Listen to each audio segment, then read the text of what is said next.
Ameni, ameni, ameni, ameni bangcwele, ameni bathandekayo enkosini.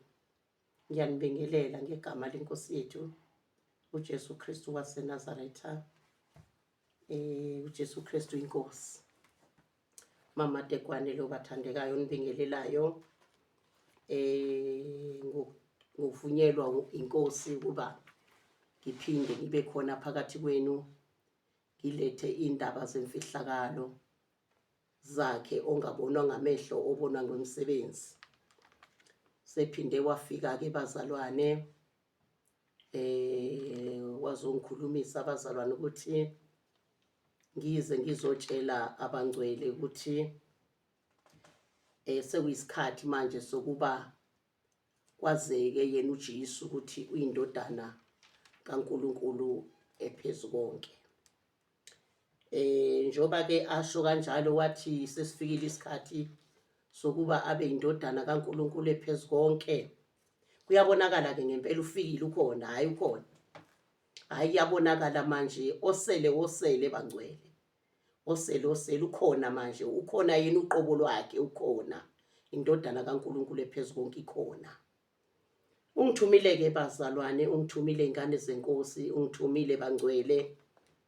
Wathi uzwile imkhuleko yenu nikhala ngenzalo yenu. Wathi uzwile nikhala ngabantwana benu abathunjwe imimoya, abathunjwe isitha uSathane, imimoya yasemkhathini, abathunjwe imimoya evela emazweni aphesheya kwelizwe akhe eduze kolwandle, izwe eligagadu elinayo yonke imimoya. Uzwile ke bathandekayo ngoba lokhu okwenzakalayo manje akabisona isikhathi sakhe sokuthi kuyofika lesikhathi osekuthiwa wajabula wena nyumba, wajabula wena ongazalanga. Cha, akabi isikhathi sikaNkulunkulu, kuseyisikhathi nje semoya lesi sokuthi imoya bazalwane izodestroya izwe lakithi South Africa, ngoba iyazi ukuthi mayiqeda intsha iqeda abantwana, izwe nje liphelile, izwe nje alikho. Manje ke bazalwane ungithumile uNkulunkulu wathi siphume manje, siphume amazwe ngamazwe manje, indawo ngeindawo, siyokhulekela lezi ngane, siyokhulekela lezi ngane, lezi ngane lezaziqoqwe, lezi ngane ziqoqwe, lezi ngane ziqoqwe, lezi ngane sifike sizoyibeka izandla ngegama lika Jesu Kristu waseNazaretha. Ngiyazi ke bazalwane mayesekhulumile akalikhuluma iphutha, akakaza likhuluma iphutha. Mayeseshilo akakaza khuluma iphutha. Waze washo ke bazalwane nokuthi siqale kuphi. Wathi siyoqala eSibukeni, Everton, siyoqala eSibukeni, Everton. Manje ke kutholakala ukuthi bazalwane, ayi mina angazi umuntu lapho, angazi umuntu. Ngiyacela nje abezwayo abanalo loluzwelo lokuthi kukhulekelwe izingane, ngiyacela ukuthi bamemezele Everton naseSibukeni, basinike nendawo lapho kuzohlanganwa khona, noma i-hall, noma isonto, noma isikole, noma istadium, lapho nje kuzohlangana khona labantwana laba, sifike sibakhulekele ngegama lika Jesu Kristu waseNazaretha. Yena ongabonakali ngamehlo bazalwane, obonakala ngomsebenzi, uyowenza owakhe umsebenzi. Mina ngiyamazi, akakaze nje akakaza likhuluma iphutha. Manje siyacela ke kwabase-Everton nabasesibukeni basithinte, soshiya iy'namba zethu bazalwane, basithinte futhi kube yibona abasiqoqela labantwana, ngoba ukube kuya ngathi nje, kube kuya ngathi ngabe nje kule Saturday, ngabe nje kule Saturday nje ziyahloma ngempela, ziphethe ikhali zonke zamandla kaMoya Ngcwele, zibheke khona abazalwane, zibheke khona, ziyuqumba phansi umbuso kaSathane. Ukube nje kuyenzeka, kube kuya ngami, ngabe nje 9 o'clock sobe sesilapha eSibukeni nase-Everton siyoqumba phansi umbuso kaSathane ezinganeni. Utheke kuzaba insizwa neintombi neingane ezingalaleli, neingane ezibhema idakamizwa, neintombi eziphuza utshwala, neintombi eseyifeba nje zingasathandi inkosi yami.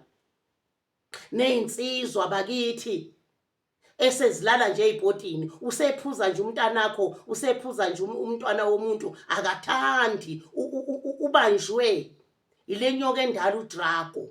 Usethandana nje lentombazana, usefeba nje, akathandi noma ngabe usethola abantwana ekhaya, kodwa usaqhubeka ngoba akazenzi, wenziwa yilo moya. Manje uJesu ufikile uzowuchitha lo moya, yena owaphephetha ulwandle olubomvu bakwela abantwana bakwa-Israyeli.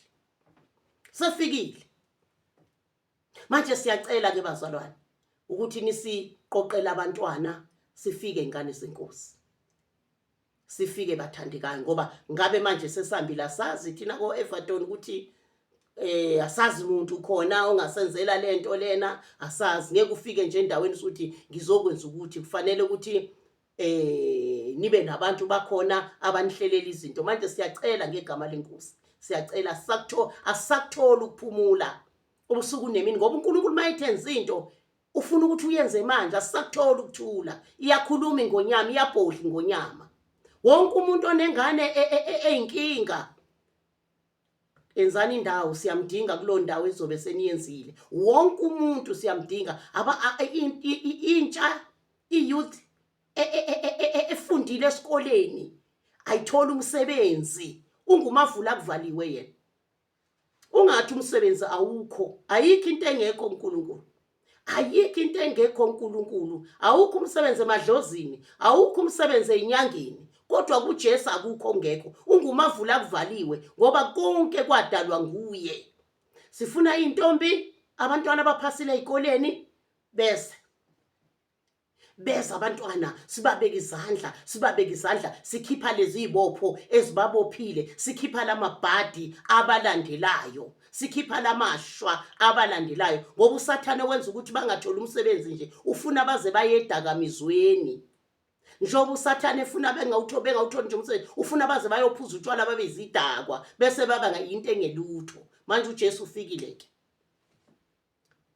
ke bazalwane, siyanicela Everton, Sibukeni, siyanicela sithinteni, niqede nisiqoqele abantwana, nisho ukuthi nibaqoqe kukuphi la kufanele ukuthi siye khona.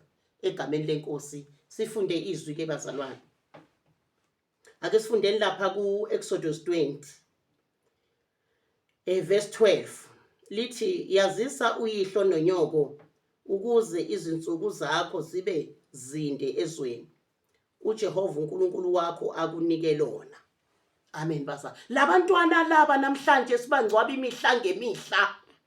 uNkulunkulu wayithe nje ukuze baphile isikhathi eside, wayithaka kahlonipha isenonina, wayengafune nenkolo yabo, wayengafune nani yabo, wayibabekela umthetho ukuthi ukuze uhlale isikhathi eside emhlabeni ube nenhlanhla, ube nakho konke, hlonipha ihlo nonyoko.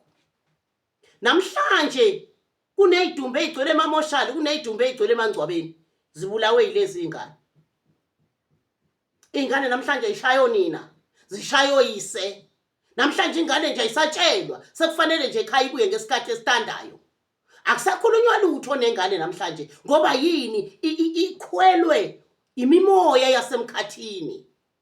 Ikhwelwe imimoya yasemkhathini. Manje leyo moya munye umuntu okwazi ukuyinqoba, ayikho inyanga ekwazi ukunqoba leyo moya, uJesu Kristu waseNazaretha kuphela. Njobe seshilo wathi uzoyinqoba ngempela. Lethana abantwana benu. Asifune sente, asifune imali. Uthi hlonipha ihlo nonyoko. Phelile inhlonipho namhlanje. Phelile inhlonipho tu. Ingane namhlanje ayisamazi nje umuntu omdala ukuthi yini. Angisaphathi umuntu omdala, sengiphathi uyise nonina. Ayibazi nje ukuthi kwakwe ina 5 years. Ikutshela ukuthi yona inelungelo yona. Ikutshela ukuthi inelungelo, ayikho futhi into ozoyenza kuyo. Ayikho into esoyenza enganeni ngenxa yomthetho yelizwe, kodwa ukhona nomthetho. Ukhona nomthetho. Umthetho ngevinje umuntu, uJesu Kristu waseNazaretha.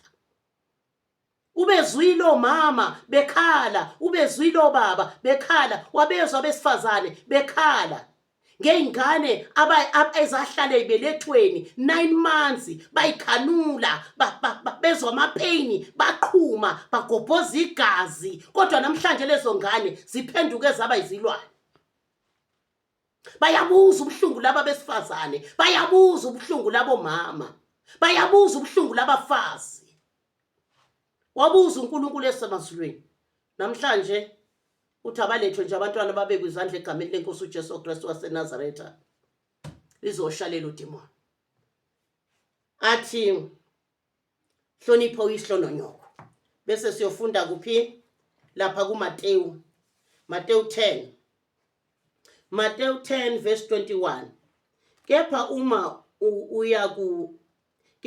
Kepha umuntu uyakukhaphela umfowabo ekufeni noyise umntanakhe, abantwana bayakuvukela abazali babo bababulale.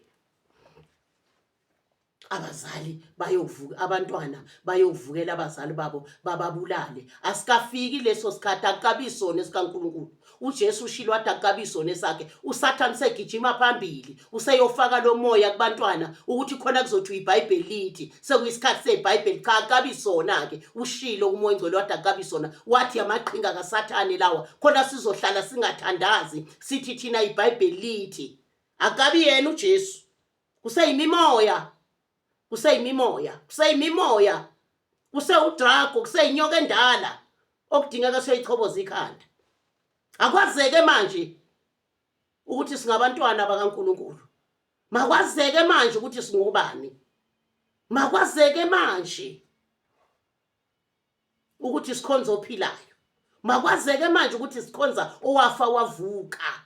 Makwazeke manje ukuthi sikhonza owale ngeGolgotha. Makwazeke manje ukuthi sikhonza owale ngeCalvary. Makwazeke manje ukuthi sikhonza owaxaza igazi lakhe. Makwazeke manje ukuthi unamandla phezulu kwento zonke, unamandla.